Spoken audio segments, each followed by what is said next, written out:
Okay, for my own edification, I thought I would watch the top 20 videos on how to use a light meter on YouTube.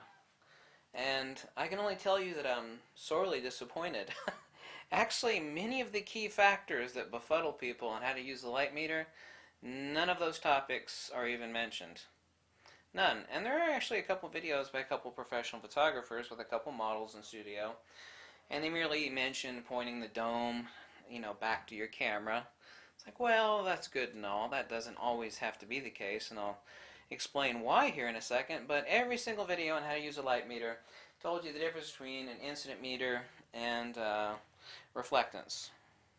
Okay, well, that's also fine and all, but what about how to actually use a damn light meter?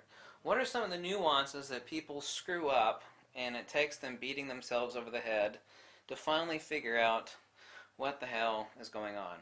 Now, an incident meter is actually light that's following your subject. Now, I'm going to use this piece of bent cardboard to simulate a person's face. Obviously, a person's face is not that pointy. If it is, then you have a birth defect. But generally speaking, let's say we're having some key light with a grid or a single studio light or outdoors.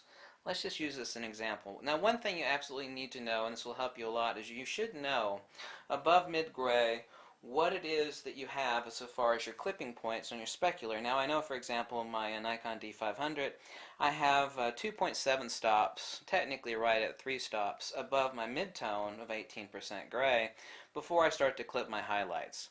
So that's incredibly important to know. That lets me set a midpoint for what I want to expose for. Now, do I want to have this side of a person's face completely in the black and do some silhouette or some key lighting? Do I actually want to take a reading between my highlights, my speculars, my diffuse and midtone, which would be along the nose, and my shadows over here, such that it falls within the dynamic range of what I have? I know for a fact, for example, that I have 7.2 stops of dynamic range between clipping on my speculars, my highlights, and completely losing all recoverable detail in my shadow, 7.2 stops.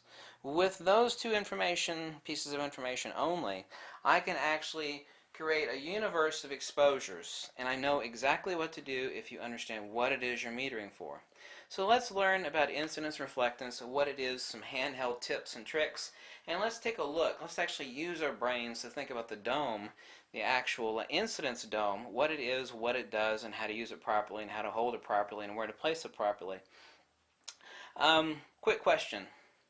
What do you think the difference is between me taking an incident meter reading of this side of a person's face, if this were a person's face, representing a three-dimensionality here, if I were to take a reading here, let me place my hand in the correct position, 1600 ISO, f4, 200th of a second, I'm aperture priority on my Sekonic light meter. What's the difference between me taking a meter reading of this person's face in this person's face? Obviously, there are no white people and black people out there in the truest sense. I mean, I've never seen a truly white person, I've never seen a truly black person.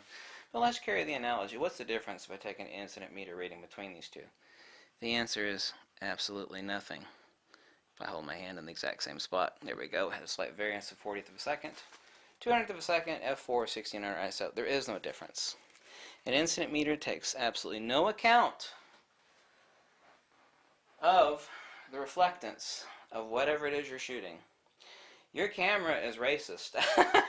When you say silly stuff like that, you think you're being humorous, and you are, but when you say kind of funny things, it actually implants in someone's brain.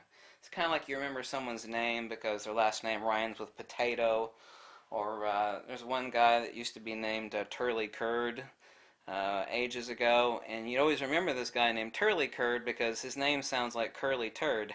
I'll never forget this guy's name, even though it's been decades ago. So, the meter in your camera is racist. Just think of it in that sort of simple fashion. Yeah, it's kind of goofy. The light meter is reflectance blind. Okay, it is specular blind. It is emission blind. Actually, things that are emitting light, like you're inside of a church, the light passing through a stained glass window, a neon sign, for example. Your incident meter only sees light. It never sees subject. It never sees people. It never sees things. Houses. Never. Okay? Now, how to hold your hand when metering. Whether it's a studio strobe or you're outdoors, I'll actually oftentimes see people do this. They're told the way to use the incident dome is to point it back directly at the camera. That does not always have to be the case, but what I do see them do wrong is if you have a single light source, even if you have multiple light sources, I'll actually see, let's take a look at the meter here. Right now you can see we're at 1/200th of a second. Let me hold it down for constant metering. As I actually raise my hand, I'm gone from 160, 125, 100th, 180, 160th of a second. Well, look, let's make a point here and see what it is you're missing. Well, I'm told by the experts to always point my meter back towards the lens, and that is not necessarily the case, but we'll go from two. Remember, I'm not changing. The incident meter dome is always pointed back at the camera. 200, 160, 125, 100, 180, 160. What the hell has changed? I see so many people. I saw several people on YouTube. They're blocking the light from the incident dome, either partially or only one person I saw them doing that majorly. Like, that is no bueno. Another way to easily remember how to use an incident light meter, since they are dome-shaped, of course you can change that, and I'll talk about that in a second, is to think about phases of the moon. We all knew about, growing up, lunar phases of the moon. You actually see I'm only using one light in this video. Okay? If you actually take a look at this dome here, you'll actually see a lunar phase. Okay? We're kind of, at half point here. Okay, you notice how the amount of incident light is falling in the dome changes, and if I bring it this way, like waxing and waning of the moon, this is very important. If you think of the lunar dome exactly as you're looking at the moon and its lunar phases, you will understand what is going on. Have a singular light source. What about incident light that is actually falling as fill? Multiple light sources. Person is standing out in the sun, but they've got a white building next to them. Where you hold that relative to the sun is one thing. Back at the camera, well, that's all well and fine. But what if I have serious peripheral fill light, fill incident light?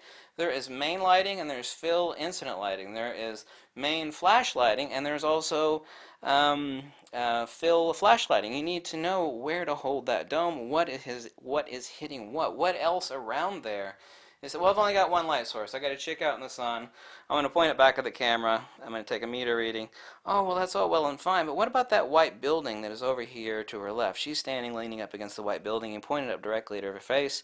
You only take into account the main lighting of the sun entering here, but you're not taking any account as far as the dynamic range you have falling on the shaded side of her face or on this side of her face. It's looking back directly at her camera, the midpoint of the face. Why do you take that in advantage? What about taking direct incidence? Direct incidence. What would be the difference? Let's talk about direct incidence really quickly here. Here we have a dome. Here we have a dome. Okay. Let me actually change out from the Luma sphere to the Luma disc. This old light meter is still made, by the way. But, very easy and fun to use. This is the Luma disc. The Luma disc is for direct incidence. Some people will tell you, and they're partially correct, but they're also wrong, is that this is strictly if you want to take a picture, take a repro work of, like, say, a painting or a piece of copy work, and you lay it flat. You're only measuring the direct incidences falling on it. The easiest and best way to think about it is that a Luma disc is almost like using a spot meter for incidence light. Now, if I have some fill light coming in over here, unlike the dome, which is going to capture that fill light, I am not taking any account of that. If I know what it is I want to expose for, I know the dynamic range, my clipping points of my specular highlights, on my Nikon D500, whatever camera you have, I know it's 2.7 stops above 18% gray or midtone. Then I know where I can bump it to. The general rule is that you can meter for your highlights, and then raise it 2.5 stops if you want to capture your shadows without blowing out your speculars or your highlights. This is basically, while it's not a true spot meter, it's not, you can't say it's 5 degrees or 10 degrees. Technically, depending on the dome and the relative dome or the distance to the actual sensor underneath it, it's roughly about 45 degrees, but it is still a quote-unquote pseudo spot meter reading of direct incidence. So it does not have to be for copy work, or you're taking a picture of a painting on the wall, you're only measuring the direct light falling on the painting. No. The easiest way to think about it is as a spot meter of direct incidence. Okay? As long as you know what it does, the light that passes through this translucent dome or through this translucent disc, this has the same thing. This dome is not removable on this iconic. But how do you transform this dome into this flat disc? You do the same thing, except you lower it. While this is still a dome, it is been recessed so that it acts exactly like a disc. Same difference. There's more than one way to skin a cat. So now we know that incidence takes no consideration of the reflectance. If I take a direct incident meter reading of this or of this, it's exactly the same. We know that the general rule is that I can actually meter for my speculars. Here, okay, I'm 1600 ISO, low key light, get my hand totally out of the way, 200th of a second and f4. I can open up 2.5 stops from 200th of a second. I can either do that via the aperture. Depends on how much control I want over my depth of field. I can leave the aperture the same. I'm working in aperture priority, so the aperture is not going to change. And actually open up 2.5 stops from a 200th of a second. Okay. I know my dynamic clipping range, as metered for 18% gray, is 2.7 stops. That is a conservative limit for my camera. You'll have to check on what yours is. So from 200th of a second, I can open up to a 30th of a second, roughly. How about 3 stops? 200th of a second, yeah, 30th of a second. So I can take a meter reading of my speculars. I know I can get everything on this side of a person's face. It could be the side of a building, but I want to capture detail over here. But how do I want to meter for things? If I know my camera has a dynamic range of 7.2 stops, only thing I need two properties I need to know in the dynamic range of my camera is the amount of dynamic range above midtone that I have before I start to clip my highlights, and the total amount of dynamic range I have in total. I don't need to know actually that I have 3.3 stops below midtone before I lose all detail. It becomes unrecoverable. But if I only want to expose for this side of someone's face, how do I meter for it? Okay, well, I know I have 7.5 stops. I don't need to know that I have 3.3 stops down from midtones for a total loss of everything in my shadows. What I can do is take a meter reading of my speculars here, my highlights, and open up another stop, stop and a half, so everything over here will be gone. I will bring the gradation of detail also from here to here. As I actually raise the stop here, I'll actually lower the translational detail without actually adjusting. I'm talking about straight out of camera. Obviously you can mess with the raw files all you want and extract a lot of information. We all know this. Hope to God you're not shooting JPEGs. Take the amount of information from here to here as far as what is totally lost. That sort of silhouetting, that sort of key lighting is important. What's important is that you're not a slave to your camera, rather the camera is a slave to you. Another thing, as I mentioned, we got 2 considerations. Where you hold your hand, let's go on to the third point here, but let's rehash what we've already talked about. Where you hold your hand, well, look, got to make that point again. I'm pointed back directly at the camera, but look, I'm blocking my lighting. Hand holding, where you hold your hand, where you put your damn body is incredibly important. If you understand this, I mean, this is not too difficult. It's a translucent piece of plastic. Even on the best light meter to the cheapest light meter, it's translucent half-dome piece of plastic. Second point, we have to go over it again. You think about this as the phases of the moon, and you see the light falling on that dome, you will know, unless you want to switch to the Luma disc, what sort of incident light you have actually falling on your dome.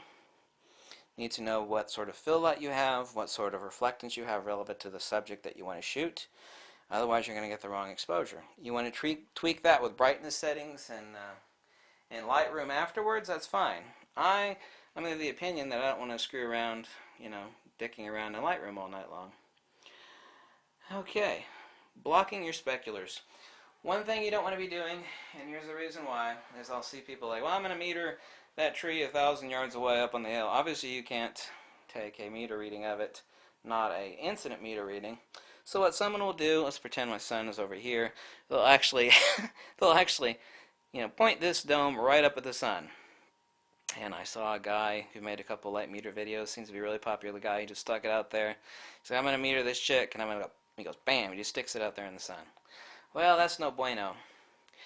Back to our lunar phase, we need to be blocking our specular. Now I can't do that with this because it's so close to the Luma sphere. You'll actually see a bright spot on the dome where the sun is. Block your hand. This is the one time where you actually do want to block the light out. I can take a base meter reading, blocking out the specular of the sun. Okay? I can kind of do it here. See, right now I've got 125 at f4 and 210s, which doesn't matter on the camera.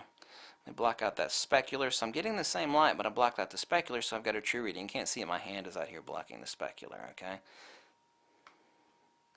Okay, 80th, anyway, I'm going to hold on my hand, 80th to 1 1/4.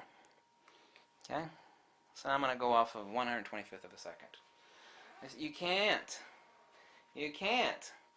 go out there. It's like, well, my subject's 1,000 yards away. I can't reach it, which is, of course, a given. You know, I want to take an instant reading of something on the top of a building. You can't do it. People will go out there. I've seen this in several videos. I've even seen this in a video by one guy who does videos for Seconic himself. And I was actually pointed out by one guy I talked to at Seconic, and I knew this. I was like, you know that guy in your video, he's actually going out there in the landscape and going, pow, taking an instant reading with the bright sun falling on. He's like, yeah, we know. We told him not to do that. This is a head honcho at Seconic. I actually had this discussion with him, since I thought I'd review a couple of it. So you know you've got a guy in your own videos that's taking instant meter readings, and just he sticks it out there, bam, right in the sun. Yeah. He's like, yeah, I know, we told him not to do that. Anyway, that's funny. We all make mistakes. When you point out mistakes that someone makes, it's not attacking somebody, by the way. It's simply, we all make mistakes. It is good to point out mistakes, as long as you don't put someone down or deride them. Say, look, this is a mistake. Here's the reasons why it's a mistake. Boom, boom, boom, boom. Okay? That's why it's a mistake. People do that to me. I make a mistake here and there. Everybody makes a mistake. If we all fix each other's mistakes without attacking or getting things personal, that is being helpful. We're such a generation of pusswads now that we actually can't correct anything. It's like, this is wrong. You know, what he did is wrong, and I'll tell you why. Boom, boom, boom. Oh, no, you're attacking. No, I'm pointing out mistakes. This is a mistake. We've got a generation of, spineless pusses right now. I mean, that's my own personal opinion, but actually it's very true. So, we have where you hold your hand. You need to consider the dome like lunar phases of the moon, because that will stick in your brain like glue, and you'll remember that if you're using a light meter, and think of this dome as phases of the moon as far as what sort of light is falling, and not just the main light, but also where you hold it relative to that. See, I can point this directly at the camera and have my hand out of the way. Let's take a look here now, okay? I'm not moving it here. My hand is totally out of the way. But if I tilt it here, look what happened. Get this through your brain. People say, well, it needs to be pointed back directly at the camera. Well, this is pointed back directly at the camera. Got 200th of a second here. If I tilt it a little more, 160. You see that phase on that dome? Just like the moon as I tilt it over this way. Well, I'm pointing at the camera here. I'm pointing at the camera here. It changes. The easiest way to actually think of this too correctly, instead of pointing it directly back at the camera, which it doesn't have to be, you don't want to block the light, obviously so, but you want to get it as close as possible to what it is you're metering. Now, let's say I'm actually metering over here for the shadows. Look where I have this positioned. I'm right now at 1/25th of a second. I'm going to go further into the shadows and back here. I'll actually see people pointing it directly back at the camera here. Okay? That's 1/40th of a second. But if I actually want to be, what I'm metering for in the face is not out here, it's here. Do you see what I'm doing here? Like, well, I'm pointing back directly at the camera. Yeah, but this is not what I'm metering. What I'm metering for is over here. I'm not metering for my meter. Okay, I've got 60th of a second here, or 80th of a second, or 60. If I bring it over here, look, it drops down to 1/8 of a second. You have to get right. You have to shove this incident dome. It doesn't have to be so much directly back at the camera, but it has to be directly against what the hell it is you plan on metering for. Because 1/10 of a second is radically different than 60th of a second. Here, here, here, here. Radically different. Here, here, here, here. For some reason, people don't understand that. Let's go on to video number 2. Okay? Thanks for watching. Bye.